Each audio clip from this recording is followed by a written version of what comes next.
আয় আল্লাহ, আমি নবী তোমার কাছে দোয়া করি মালিক, কিয়ামতে একটা দৃশ্য দেখতে চাই যে তুমি আমার তালহার দিকে তাকা তাকা হাসবা, আর আমার তালাও যেন তোমার দিকে তাকা তাকা হাইসা দেয়।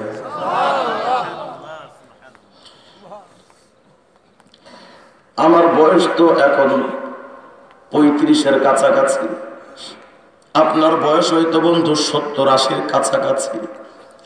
বলে নবীকার মহব্বত করবেন কবে, আর কবে করে যাব কবরে? বলেন না। নবী কোরআন নাজিল করেছে আমি আল্লাহ, এটার হেফাজতের জিম্মাদারও আমি আল্লাহ, কারণ কোরআন আমার কালামুল্লাহ।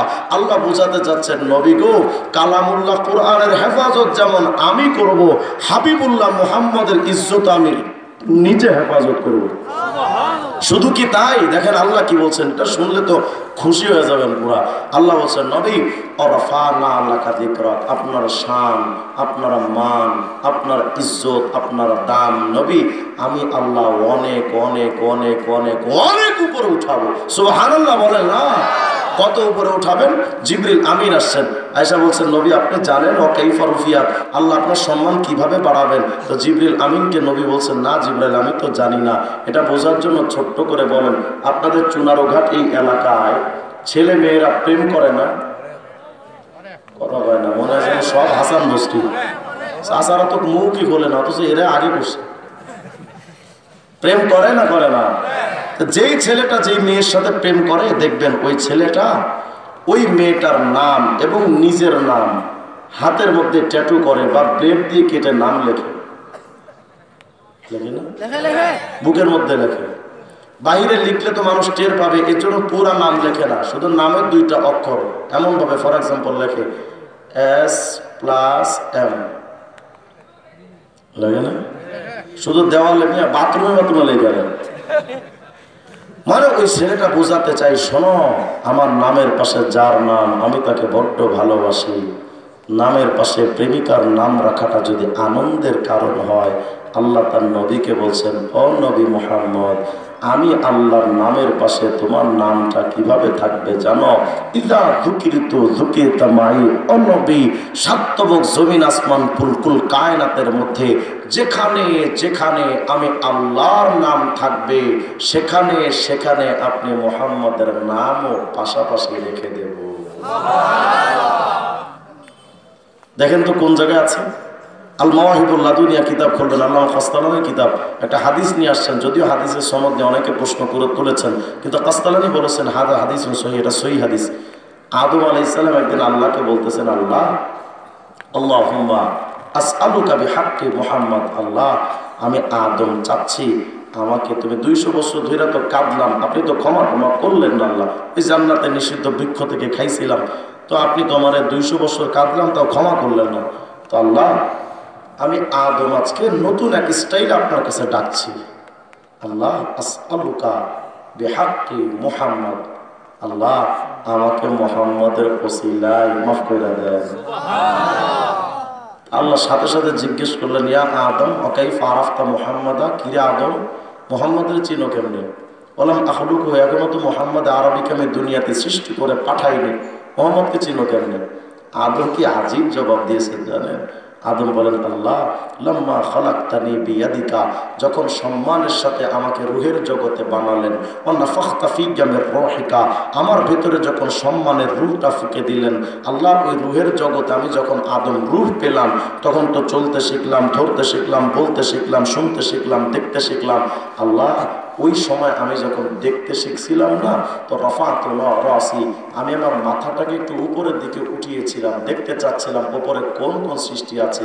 কি আজীব ব্যাপার আল্লাহ, যখন আমি মাথাটা উপরের দিকে উঠাইলাম, ফারাআইতু কওয়ামিয়াল আরশ মাকতুবুন আলাইহা লা ইলাহা ইল্লাল্লাহ মুহাম্মাদুর রাসূলুল্লাহ, তাকায় দেখি বিরাট বড় এক আরশে আজিম, এক আরশের মধ্যে কোটি কোটি খুঁটি আছে। আল্লাহ এই খুঁটিগুলোর দিকে তাকায় আমি আদম দেখেছিলাম, প্রতিটা খুঁটির মধ্যে এক পাশে আপনার নাম আর এক পাশে নবী মুহাম্মদুর রাসূলুল্লাহর নাম। আমি তখন থেকে বুঝে নিয়েছি মুহাম্মদ সাধারণ কোনো মানুষ না, হায় হায় আফসোস উম্মতে মুহাম্মাদি, তোমার আমার নবীকে আরশে আজিমের খুঁটি পর্যন্ত চেনে, লৌহ কলম জান্নাত জাহান্নাম সাতবক জমিন আসমান কুল নবমণ্ডলের জগৎ সবাই ওই নবীকে চেনে, তুমি আমি সেই নবীকে চিনলাম না। তো শোনেন, আমাদের নতুন একটা তথ্য আপনাদেরকে দিয়ে যায়। আমাদের নবীর নাম কি জানো? বলেন না সবাই, মুহাম্মদ সাল্লাল্লাহু আলাইহি সাল্লাম। এই মুহাম্মদ শব্দটা লিখতে 4টা অক্ষর আছে। কয়টা? 4টা। মিম, হা, মিম, দাল, তাই না? 4টা। এই 4টা অক্ষরের আমার আলাদা আলাদা আলাদা অর্থ আছে। সুবহানাল্লাহ। সেদিন ইমাম শাফি রহমতুল্লাহ মাযহাবের এক আলেমের একটা কিতাব পড়তেছিলাম, তিনি লিখেছেন মুহাম্মদের 4টা অক্ষরের মধ্যে প্রথমটা হলো মিম, ইশারাতুন ইলাল মুলকিল আউয়াল ওয়া হুয়া দুনিয়া। মুহাম্মদের প্রথম মিম মানে মুলকে আউয়াল দুনিয়া। মিম আসানিয়া ইশারাতুন ইলাল মুলকি সানি ওয়া হুয়াল আখিরা। মুহাম্মদের দ্বিতীয় মিম মানে মুলকে সানি আখিরাত। মাঝখানের হা ইশারাতুন ইলার রহমা, হা মানে আল্লাহর রহমত। শেষের দাল ইশারাতুন ইলাদ দাওয়াম, দাল মানে সদা সর্বদা। মুহাম্মদের প্রথম মিম মানে দুনিয়া, দ্বিতীয় মিম মানে আখিরাত, হা মানে রহমত, দাল মানে সদা সর্বদা। যেন আল্লাহ বুঝাতে চান দুনিয়ার মানুষ, দুনিয়া থেকে আখিরাত পর্যন্ত সদা সর্বদা আমি আল্লাহর রহমত যদি পেতে চাও, আমার মুহাম্মদকে শরীয়ত এবং সুন্নাত মানা ছাড়া আর কোনো বিকল্প রাস্তা না। তাহলে বলেন তো মুসলমান, আল্লাহর নবীর শরীয়ত মানার দরকার আছে না নাই? আটরশি, শুনে রাখবেন, আটরশি, চন্দ্রপাড়া, দেওয়ানবাগ, রাজারবাগ, ভান্ডারি, বাংলাদেশের যত ভণ্ড পীর আছে সবার বক্তব্য হলো আমরা শরীয়ত মানি না। কথা হয় না? কি মানব? আমরা মারেফত মানি। অথচ আমাদের নবী এনেছেন পৃথিবীতে শুধু একটাই জিনিস, সেটা হলো শরীয়ত। কথা হয় না? আমাদের নবী এনেছেন কি? শরীয়ত। এই কোরআনও তো শরীয়তের মধ্যে, হাদিসও শরীয়তের মধ্যে, সবকিছু শরীয়তের মধ্যেই। এখন যদি কেউ বলে আমি শরীয়ত মানি না, হিসাব কিতাব মিলায় দেখলাম হিন্দুত্ববাদ নবীর শরীয়ত মানে না, খ্রিস্টানরা নবীর শরীয়ত মানে না, ইহুদিরা নবীর শরীয়ত মানে না, নাস্তিক্যবাদ নবীর শরীয়ত মানে না। শরীয়ত মানবে শুধু মুসলমানেরা। কিন্তু এই সমাজে যারা পীরের রূপ ধারণ কইরা বলে নবীর শরীয়ত মানি না, সুস্পষ্ট বক্তব্য, আমরাও ওদেরকে মুসলমান মনে করতে পারলাম না। গান বানাইছে মুর্শিদ দে মুর্শিদ যে করছে জপ, আছে না? বিনা দুধে দই পাতাইয়া খাইতাছে মাখন, আর সেই মাখন খাইলে পরে ভবে ক্ষুধা তৃষ্ণা লাগে না, লোহারে বা নাইলারে কাঞ্চা সোনা। এই গানগুলো গায় আর বুড়ো বুড়ো মানুষ এই বাউলের সামনে আগ করে এমন ভাবে চায় থাকে যেন মুখের উপরে ঠাড়া বসে। কথা হয় না? কি গাইলো জানেন? গানের অর্থটা কি বুঝছেন আপনারা? কত বড় কুফরি! বলে তুমি যদি মুর্শিদ মুর্শিদ মানে পীর পীর জপন মানে জিকির করো, পীর পীর যদি জিকির করো মানে পীরের কথাই যদি চলো, তাহলে তুমি দই ছাড়া মাখন খেতে পারবা। মানে পীরের কথাই যদি চলো, তোমার শরীয়ত লাগবে না, এমনি মারিফত পাবা। আস্তে করে নাউজুবিল্লাহ বলেন তো, শরীয়ত ছাড়া কোনোদিন মারিফত পাওয়া যায়? জোরে বলেন যায়। সুস্পষ্ট বক্তব্য হলো শরীয়ত ছাড়া মারিফত যেটা, ওটা রহমানের মারিফত না, ওটা শয়তানের মারিফত। এখন আমাদের নাম দিছে ওরা শরীয়তি হুজুর, আর ওরা কি মারেফতি ফাগলা। পাগলাও কইতে পারে না, ফাগলা আছে, মারেফতি পাগলা। আমরা বললে তো আমাদের কবরে মোমবাতি জ্বলে না, হেগো কবরে তো মোমবাতি জ্বলে। আচ্ছা বলেন তো, কবরে মোমবাতি জ্বালানো জায়েজ না হারাম?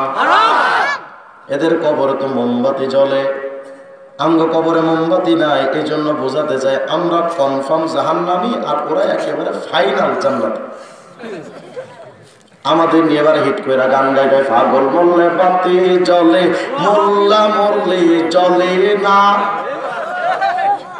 নাই মনে আপনাদের? শুধু আছে মিয়া কারখানা চুনার গান। পাগল মরলে বাতি জ্বলে, মুন্সি মরলে জ্বলে না। পাগলার কাছে খোদাই থাকে, কানার দলে দেখে না। টুনটুনা টুনটুন। মানে এদের পাগল ছাগল মরলে তো কবরে মোমবাতি জ্বলে, আমগো কবরে তো মোমবাতি নাই। আমি বললাম আমগো কবরে মোমবাতি থাকবে কা? দুনিয়াতে যারা শরীয়ত বাদ দিয়া মারেফতের গামজাটাই না কবরে গেছে, ওরা যে নিশ্চিত জাহান্নামী হয়ে কবরে গেছে, কবরে যাওয়ার সাথেই যে জাহান্নামের আগুন জ্বলা শুরু, এটার প্রমাণ তার ওপরেও জ্বলে। হায়রে মুসলমান, এখন বাংলাদেশে কত, আমি কিন্তু পীর বিরোধী মানুষ না, এটা ভাইবেন না যে হুজুর মনে হয় পীর বিরোধী মানুষ। কসম খোদার, আমিও পীরের মুরিদ। আমার পীর ছিলেন কায়েদে মিল্লাত আল্লামা জুনায়েদ বাবুনগরী রাহিমাহুল্লাহ। আমার বর্তমান পীর মুফতি আব্দুল ওয়াহিদ কাসেমী দামাত বারাকাত। বাংলাদেশের চরমনার পীর সাহেব হুজুর আছেন না? কথা বলেন। উজারে পীর সাহেব আছেন না? নানুপুরে পীর সাহেব আছেন না? আমি তো চরমনার প্রত্যেক বছর মাহফিলে যাই। আমরা পীর বিরোধী মানুষ না। আমি বুঝাতে চাচ্ছি, পীরের রূপ ধারণ করে শরীয়তকে যারা সমাজ থেকে উঠাতে চায়, জুতা দিয়ে পিটানো দরকার।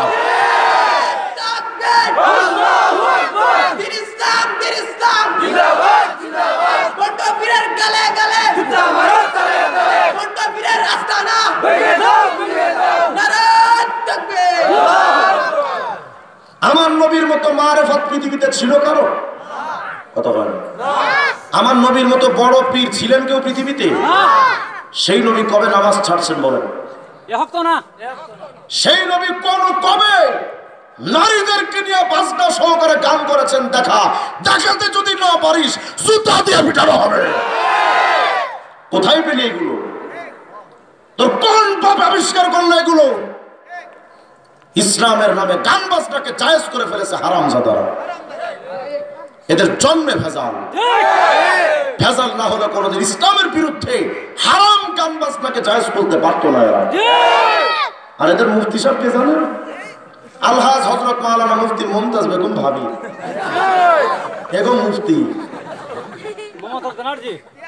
গান বাজনা কি জায়েজ? দলিল এখন ওরা যদি কোরআন শরীফ দেয় তো বোম মারলে কোরআন শরীফ পড়তে পারবে না। আর যেটা পড়বে বুঝার কায়দা নাই, ও কি বাঙালি না রোহিঙ্গা? হ্যাঁ, মুমতাজ ভাবিরে কইছে একটা গান বাজনার দলিল দেন। ভাবি দলিল দেয়, কি দলিল? আকাশটা কাঁপছিল কেন?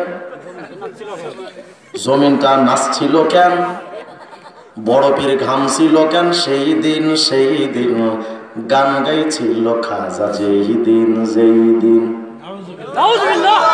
এই হলো দলিল। কোরআন শরীফ আয়াত নাই না, হাদিসের অংশ না। কি কইল? খাজা মঈনুদ্দিন চিশতি যদিন গান গাইছিল বাজনা করে, সেদিন আকাশ কেঁপেছে, জমিন নেচেছে। তাই বললাম, ও ভাবি, আকাশ যদি কাঁপে আর জমিন যদি নাচে তো বিল্ডিং গুলো ছিল কেমনে? গজব জানে কখনকার। খাজা মঈনুদ্দিন চিশতি রহমতুল্লাহ উপমহাদেশের মধ্যে একজন শ্রেষ্ঠ বুজুর্গ মানুষ ছিলেন, আশিক রাসূল, শ্রেষ্ঠ বুজুর্গ।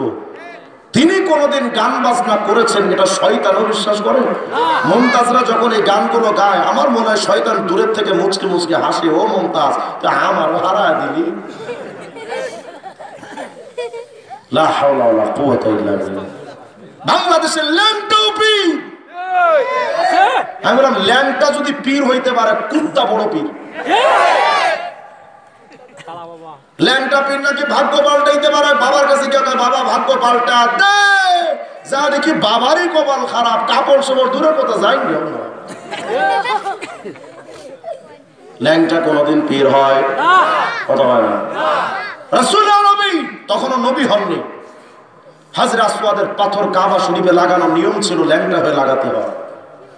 এটা ইতিহাস তাও বিশ্বাস করে। হাজরে আসওয়াদের পাথর লাগাতে হবে। নবী তখন নবুয়ত পান নাই। ভাগ্যে আসলো যে মুহাম্মদ ইবনে আব্দুল্লাহ লাগাবে, হযরত আসওয়াদের পাথর কাবাতে লাগাতে হবে। নবীকে বলেছেন তুমি ল্যাংটা হও। নিয়ম অনুযায়ী রাসূল যখন লুঙ্গিতে যখন কাপড়ে হাত দিয়েছেন তো ভেবেই তিনি বেহুশ হয়ে পড়ে গেছেন। সুবহানাল্লাহ বলবেন না? তাহলে ল্যাংটা কোনোদিন কি নবী হওয়ার আগেও আমার নবী বেহুশ হয়? তাহলে আজকে যারা ল্যাংটা হয়ে পীর হয়ে পীরের ব্যাপারটা যারা দাবি করে এরা মুসলমান না ভণ্ড? আমি যখন রহমানিয়া মাদ্রাসায় পড়তাম এখানে এক বাবা ছিল, বাবা হায়দার শাহ। বিশ্বাস করবেন মরার আগে 55 বছর গোসল করেন। কয় বছর? 55 বছর। ও হাত হেঁটে গেলে মনে হতো বাথরুমে টাঙ্কি নিয়ে আসে। এ নাকি পীর। নাউযুবিল্লাহি মিন যালিক। বাবার কাছে গিয়া কয় বাবা একটা সন্তান দে। খবর নিয়ে দেখলাম বাবারই সন্তান নাই।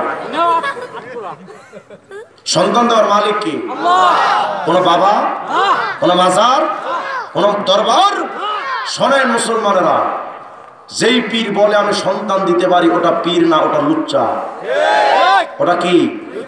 লুচ্চা। আপনি ওর পেছনে গোয়েন্দা ঢুকায় রাখবেন, দেখবেন ও গোপনে গোপনে বাচ্চা দেওয়ার নাম করে আপনার স্ত্রীর ইজ্জত নেওয়ার চেষ্টা করছে। কোনো কথা হবে না। সন্তান দেওয়ার মালিক পীর তো দূরের কথা, সন্তান দেওয়ার মালিক কোন নবীও না। কথা বলে না? আমাদের নবী হযরত রাসূল আরবের স্ত্রী ছিলেন 11 জন। আমাকে দেখান খাদিজাতুল কুবরা ছাড়া অন্য কোন স্ত্রীর ঘরে নবীর সন্তান ছিল? কেন হলো না? আয়েশা সিদ্দিকার স্বপ্ন ছিল না যে নবীর একটা সন্তান তার গর্ভে যাক? সাফিয়া বিনতে হুয়াইয়ের একটা স্বপ্ন ছিল না নবীর একটা সন্তান তার গর্ভে যাক? উম্মে সালামার স্বপ্ন ছিল না? মাইমুনার স্বপ্ন ছিল না? গেল না কেন? বলেন আল্লাহ দেননি বলে। বলেন নবীরও কি আশা ছিল না? দেয়নি, হয়নি কেন? আল্লাহ দেননি। খলিলুল্লাহ ইব্রাহিম 86 বছর বয়স, সন্তান নাই।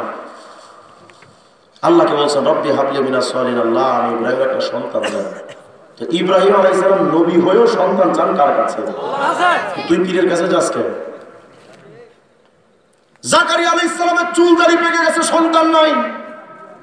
আল্লাহকে বলছেন আল্লাহ আমাকে একটা সন্তান দেন, নেককার সন্তান। আল্লাহ বলছেন ইয়া জাকারিয়া ইন্না মুবাশশিরুকা বিগুলামিন ইসমুহু ইয়াহইয়া। জাকারিয়া আমি তোমাকে ইয়াহইয়া নামক একটা সন্তানের সুসংবাদ দিচ্ছি। তো ইয়াহইয়া নবী হওয়ার পর সন্তান চাইলেন কার কাছে? তুমি পীরের কাছে যাও কেন? তোমার কপালে এমন কপাল পড়া পড়ছে, কুত্তাও তো পীরের কাছে চায় না। কথা হয় না? কুত্তাও পীরের কাছে চায় না। আর চট্টগ্রামে একটা মাজার আছে কুত্তাশা মাজার, এখানে গিয়ে মুসলমানকে কুত্তা মারা কয় ও বাবা একটা সন্তান দেব। তো ও যখন কুত্তারে বাপ ডাকে কিসের বাচ্চা? বলেন ফুটফুটে সুন্দর। লা হাওলা ওয়ালা কুওয়াতা ইল্লা বিল্লাহ।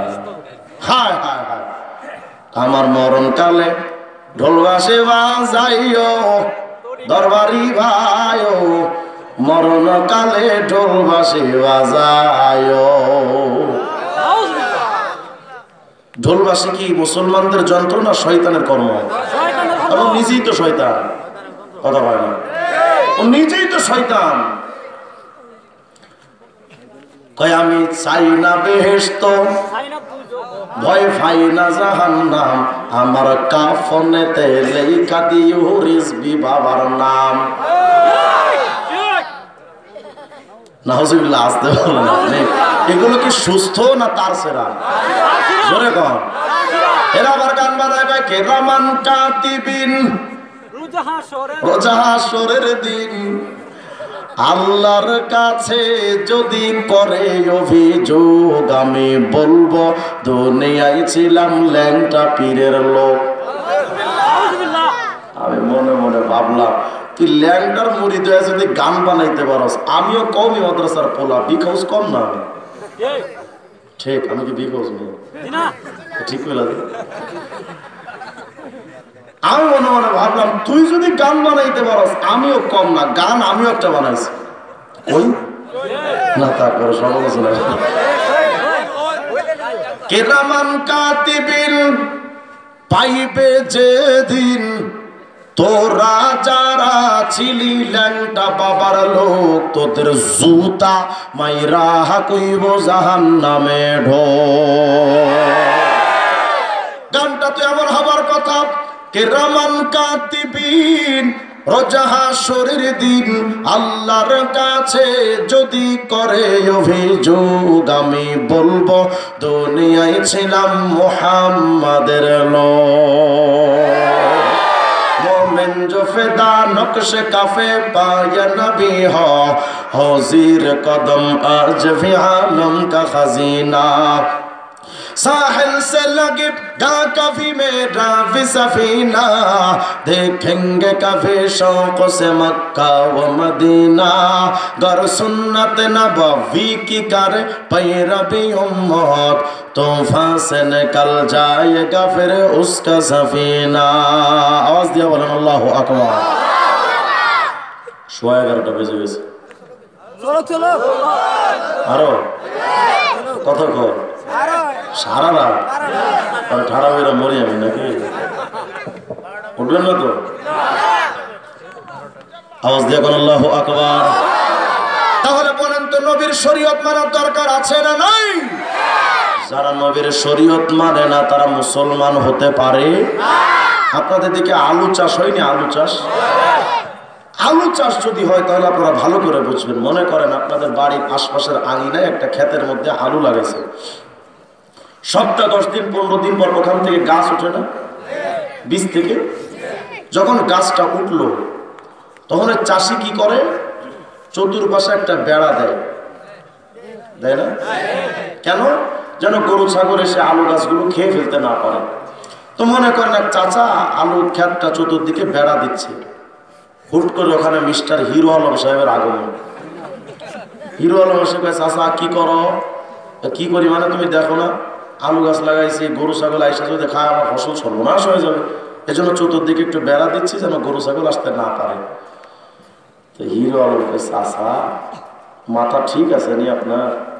কেন এত কষ্ট করে আপনি বেড়া দেন? আপনার দরকার তো আলু, ওটা তো মাটির নিচেই থাকে, গরু ছাগল এসে যদি পাতা খায় তো খাক না, সমস্যা কি? আপনার আলু থাকলেই তো হয়েছে। হিরো আলু, গরু ছাগল আসলে তত সমস্যা না, তোর মতো ছাগল আসলে যত সমস্যা। কেন? তোর মতো ছাগল যদি আসে, আইসা আগে আমার গাছের পাতা খাবে, পাতা খাওয়া শেষ গাছের লতাটা খাবে, লতাটা খাওয়া শেষ গাছের গোড়া ধরে টান দিয়ে ভেতরের আলু বের করে আলু খাবে। অতএব আমার আলু বাঁচাইতে হলে আগে পাতা বাঁচাতে হবে। কথা হয় না? শয়তান প্রথম আপনাকে এসে বলবে, এই ফরজ হলেই তো চলে, সুন্নাত দরকার কি? বাদ দে, এত কষ্ট করে পারা যায়নি। শয়তান প্রথম হিজবুত তাওহীদের রূপে এসে আপনার আমার সুন্নাতটা খায় ফেললো। পরে শয়তান এসে আপনাকে আমাকে বলবে, ভণ্ড পীরের রূপ ধারণ করে, এই বেটা শরীয়ত করবি কি? মারেফাত হলেই তো চলে, ওই মনের নামাজ পড়, শরীয়তি নামাজ পড়ার দরকার নাই। মনের পর্দা বড় পর্দা, সামনের পর্দা উঠারে। শরীয়ত না মানার কথা বইলা তোমার ফরজও খাইল, ওয়াজিবও খাইল। প্রথম খাইল সুন্নাত, পরে খাইল ফরজ এবং ওয়াজিব। থাকলো ফরজ নাই, ওয়াজিব নাই, সুন্নাত নাই, থাকলো শুধুমাত্র টিমটিমে ইমান। এই দুর্বল ইমানটা নিয়ে যখন তুমি আমি মৃত্যু সজ্জায় শায়িত, এবার শয়তান তোমার কাছে এসে বলবে, এই বেটা আল্লাহরে কোনোদিন দেখছোস নি? কয় না। তুই কি বোকা নাকি? শিক্ষিত মানুষ, আল্লাহর উপর বিশ্বাস করে আসছস? মনে করে হ্যাঁ আসলেই তো। কারণ শয়তানের ধোকায় পড়ে গেল, ইমান তো মজবুত নয়। যে ইমানে ফরজ নাই, ওয়াজিব নাই, সুন্নাত নাই, ওই ইমানটা কি শক্তিশালী না দুর্বল? ওই দুর্বল ইমানটা মৃত্যুর সময় শয়তান একটু টোকা দেয় আর বেটা বেঈমান হয়ে কবরে যায়। বুঝাতে চাচ্ছিলাম রে মুমিন, শয়তান মানুষকে বেঈমান বানানোর জন্য প্রথম নষ্ট করে সুন্নাত, পরে করে ওয়াজিব, পরে করে ফরজ, পরে করে ঈমান। বুঝাতে চাই আলু বাঁচাইতে যেমন পাতা বাঁচাতে হয়, ঈমান বাঁচানোর জন্য আগে নবীর সুন্নাত বাঁচাতে হয়। সুন্নাত ছাড়া নবীকে কোনদিন পাওয়া যাবে? আল্লাহর নবী বলেন, এই সাহাবী,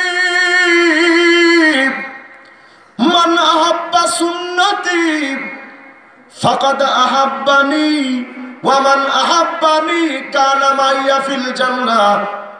এই দুনিয়ার মানুষরে, আমি মুহাম্মদকে যারা ভালোবাসবা, কিয়ামতে আমার সাথে জান্নাতে থাকতে পারবা। আর জোরে কোন। কিন্তু নবী তো নাই। নবী থাকলে তো নবীকে জড়ায় ধইরা আদর করতাম। নবী তো থাকলে রাতের পর রাত, বছরের পর বছর নবীজির দুয়ারে গিয়া বইসা থাকতাম, ওই নবীর দরসে গিয়া বসতাম। মায়ার নবী যদি থাকতেন, গ্রাম থেকে মহল্লা, শহর থেকে শহর নবীজির দুয়ারে গিয়া বইসা থাকতাম।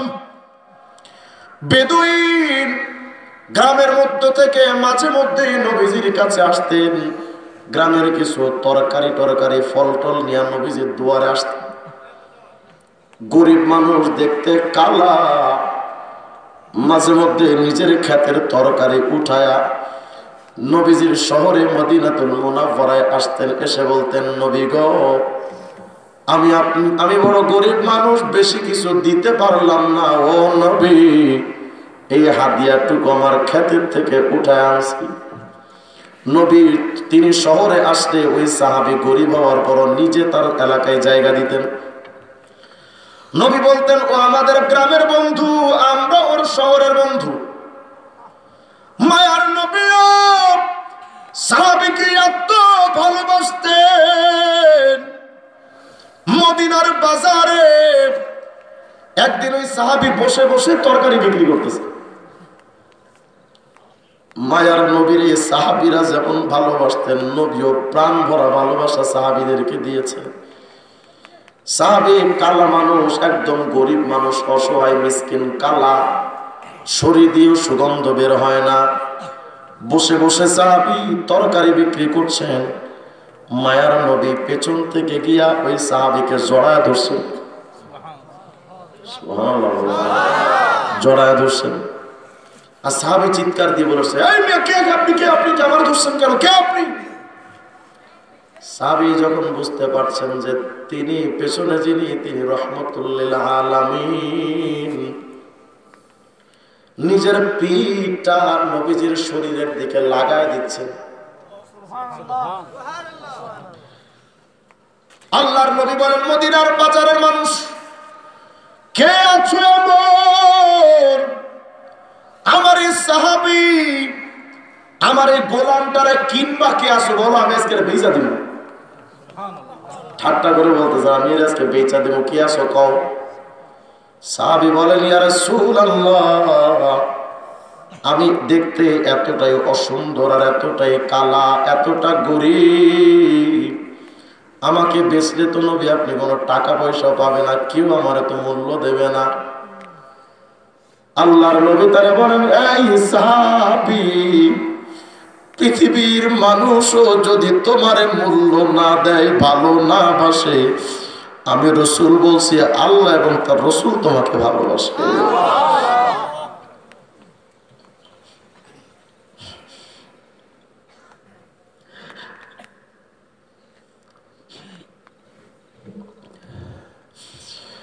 ছোট্ট এক সাহাবী হযরত তালহা ইবনে বারা, মায়ার নবী মক্কা থেকে যখন মদিনাতে হিজরত করেছেন, ওই বাচ্চা সাহাবী মায়ার নবীর দরসে গিয়া নবীজির কাছাকাছি বসতেন। কানা ইয়ালসাকু বিরাসূলিল্লাহি সাল্লাল্লাহু আলাইহি ওয়াসাল্লাম। ছোট্ট মানুষ, তেমন তো কিছুই বুঝে না, কিন্তু ছোট্ট মানুষটাও নবীজির পাশে গিয়া নিজের শরীরটারে নবীজির গায়ের সাথে লাগায় বসতেন। নবীজির গাটা ওর গায়ের সাথে লাগলেও বড্ড ভালো লাগতো।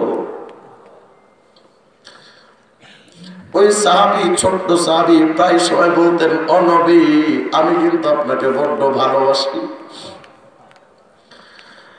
আল্লাহর নবী ভাবলেন একদিন এটারে পরীক্ষা কইরা লইতো, যে হাসা কয়নি মিশা কয়। আল্লাহ নবী বলেন, সত্যি তুমি আমার ভালোবাসো? কয়, নবী আপনি পরীক্ষা করতে চান? মোর নেই ইয়া রাসূলুল্লাহ, বিমা শিতা, যা মন চায় আপনি বলেন, দেখেন আমি করি কিনা। আল্লাহর নবী বলেন, সাহাবী, এই তালহা, যাও ফাতুল আবাদ, তোমার বাপের গিয়া হত্যা কইরা কল্লা কাইটা আমার সামনে আনবা, যাও। ছোট্ট সাহাবী নবীজির হুকুমটা যখন শুনেছেন, বসা থেকে দাঁড়িয়ে গেছেন, একটা খোলা তরবারি নিয়া নিজের বাপের কল্লা আনার জন্য দৌড় মারছে।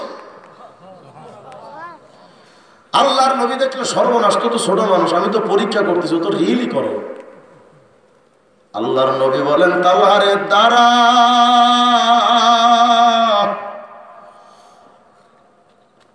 ইন্না ফি দীনিনা লাইসা ফি দীনিনা খাতিয়াতুর রহিম। এই তালহা, আত্মীয়তার বন্ধন, রক্তের সম্পর্ক নষ্ট করার আইন নাই। আমি ওই জন্য দুনিয়াতে আসি নাই, আমি শুধু বুঝতে চাইছিলাম তুমি কি তোমার বাপের চাইতো আমার ভালোবাসো কিনা। আল্লাহরে, বাপের কল্লা লাগবে না, আমার বুকে আয়। ওই সাহাবী নবীকে এতটা ভালোবাসতেন, নবীও তাকে এতটা মহব্বত করতেন। এই তালহা ছোট্ট মানুষ, হঠাৎ নবী তাকায় দেখলেন তালহা তার দরসে বৈঠকে আসে না। নবীজি খবর নিলেন, শুনলেন তালহা বাচ্চাটা অসুস্থ, নবীজির কাছে আসতে পারে না অসুস্থতার কারণে। নবী বললেন, চলো রে সাহাবী, আমি আমার ওই ছোট্ট আমার আশেকটার আমি একটু দেখবো, একটু চলো না আমার লয়া। মায়ার নবী নিজে তালহারা বাড়িতে আসতে এসে দেখলেন তালহা বেহুশ হয়ে গেছে, অসুস্থতায় বেহুশ, জ্ঞান নাই। আল্লাহর নবী তালহার বাবা মারে বলেন, এই তালহার মা, তালহার বাবা, শোনো, আমি যেটা বুঝতে পারছি, মনে হচ্ছে তালহা এই রাতটার পাবে না, হয়তো আজকে রাত্রে দুনিয়া থেকে চলে যেতে পারে। কিন্তু শোনো, আমার তালহা মারা যাবে এটা তো শিওর না, কিন্তু যদি মারা যায় আমার একটু খবর দিও, আমি নিজে আমার তালহার দাফন কাফন একটু শরীক হব।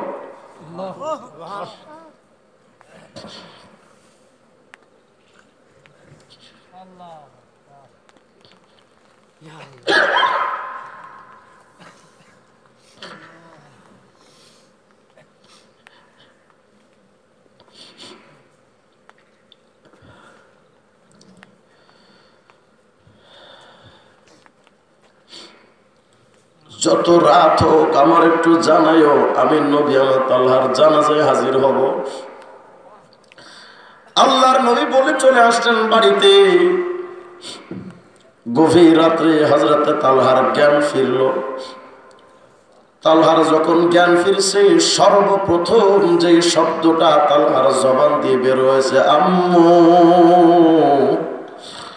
আমার নবীকে আমারে দেখতে আসছিলেন।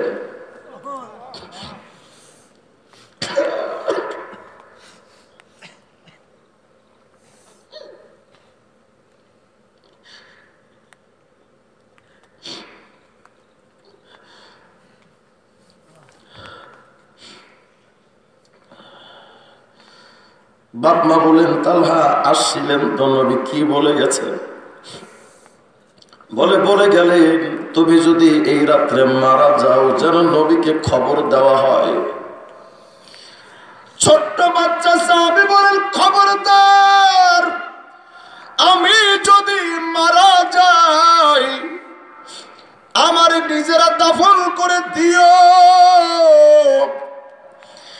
এই গভীর রাত্রে আমার নবীকে বইল না। এই গভীর রাত্রে আমার নবীরে যেন খবরদার কইবান, আমার নবী যেন না আসে। বাবা মা বলেন, তালহা তুমি নবীরে এত ভালোবাসো, নবী তোমাকে এত ভালোবাসেন, নবী আসবেন না কেন?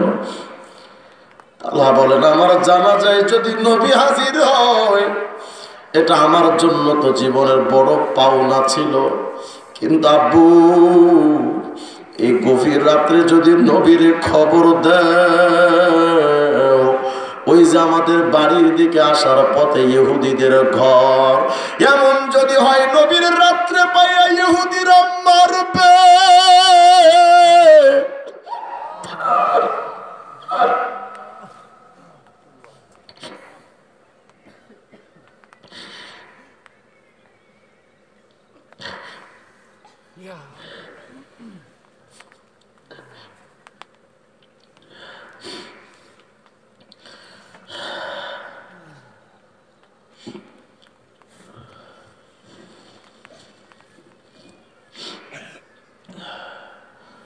আমার নবীকে যদি ইহুদিরা মারে, আমি জানা যাইছে আমার লাভটা কি? আমার জান্নাতে যায় লাভ কি যদি আমার নবী দুনিয়াতে কষ্ট পায়? আমার মৃত্যুর খবর দিও না। গভীর রাত্রে হযরতে তালহা ছোট্ট মানুষ ইন্তেকাল করলেন, দাফন কাফনও হয়ে গেল। ফজরের নামাজের পর মায়ার নবী সাহাবীদেরকে জিজ্ঞেস করেন, এই সাহাবীরা রে, আমার তালহার খবরটা কেউ কি বলতে পারবে আমারে? নবী সাহাবীদেরকে নিয়ে তালহার কবরের পাশে দাঁড়াইয়া আল্লাহর নবী আল্লাহর কাছে হাত তুলেছেন, পেছনে সাহাবীরা কাতার বন্দী হয়ে হাত তুলেছেন। আল্লাহর নবী বলেন, ও রব, আমার তালহা আমার যে পরিমাণ ভালোবাসতো, আমি তো তালহার জানাজায় দাফন কাফনে আসতে পারলাম না, আমি আমার সাহাবীরে শেষবারের মতো তো দেখতেও পারলাম না। আয় আল্লাহ, আমি নবী তোমার কাছে দোয়া করি, মালিক কিয়ামতে একটা দৃশ্য দেখতে চাই যে তুমি আমার তালহার দিকে তাকা তাকা হাসবা, আর আমার তালাও যেন তোমার দিকে তাকা তাকা হাইসা দেয়।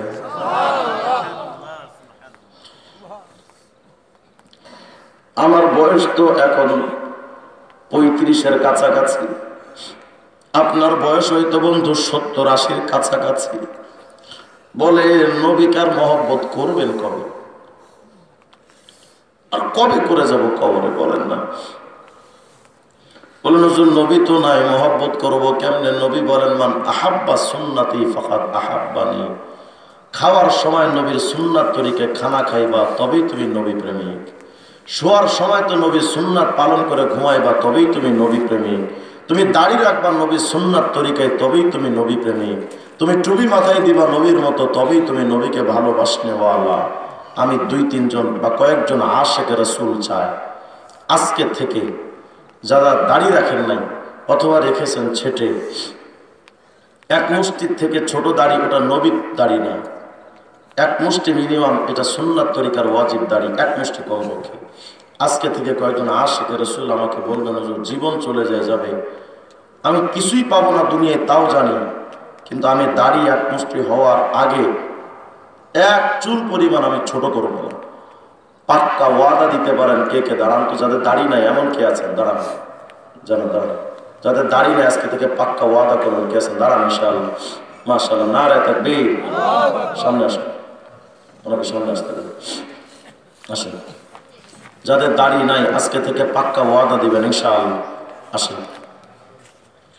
কয়েকজন আশিকে রাসূল আল্লাহর নবীর দিকে তাকায়া নবীর মহব্বতের জন্য আজকে থেকে পাক্কা ওয়াদা দিবেন, দাঁড়ায় থাকেন। আর কে আছেন? আসেন, আসেন, আসেন, লজ্জার কিছু নাই ভাই, আসেন ইনশাআল্লাহ। লজ্জা উপেক্ষা করে যারা আসবেন ইনশাআল্লাহ, লজ্জার খাতিরে আল্লাহ আপনার জিন্দেগির গুনাহ মাফ করে দিবেন। দাঁড়ান, দাঁড়ান, কে আছে না?